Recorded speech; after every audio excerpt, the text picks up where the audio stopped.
Les copains d'abord de Georges Brassens.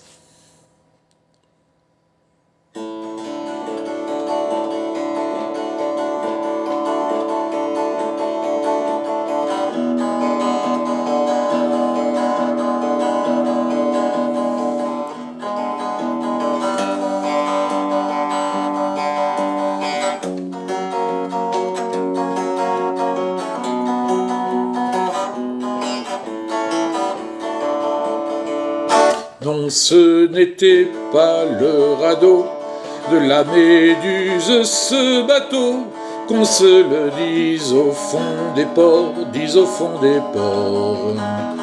Il naviguait en père peinard sur la grand-mare des canards et s'appelait les copains d'abord, les copains d'abord. Cesse flectu atnec mergiture, c'était pas de la littérature, n'en déplaise aux jeteurs de sorts, aux jeteurs de sorts. Son capitaine et ses matelots n'étaient pas des enfants salauds, mais des amis franco de port, des copains d'abord. C'était pas des amis de luxe, des petits castors et pollux, des gens de Sodome et Gomorre, Sodome et Gomorre. C'était pas des amis choisis par Montaigne et la Boétie. Sur le ventre ils se tapaient fort, les copains d'abord.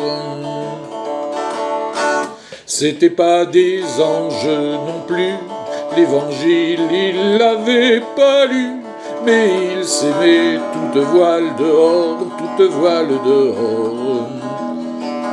Jean-Pierre, Paul et compagnie, c'était leur seule litanie, leur credo, leur confiteor, aux copains d'abord. Au moindre coup de Trafalgar, c'est l'amitié qui prenait le quart, c'est elle qui leur montrait le nord, leur montrait le nord. Et quand ils étaient en détresse, leurs bras lançaient des SOS, on aurait dit des sémaphores, les copains d'abord. Au rendez-vous des bons copains, y avait pas souvent de lapin. Quand l'un d'entre eux manquait à bord, c'est qu'il était mort. Oui, mais jamais, au grand jamais, son trou dans l'eau ne se refermait. 100 ans après qu'aucun de sort il manquait encore.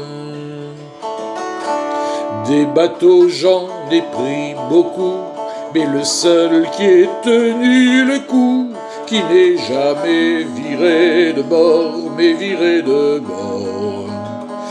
Il naviguait en père peinard sur la grand-mare des canards et s'appelait les copains d'abord, les copains d'abord.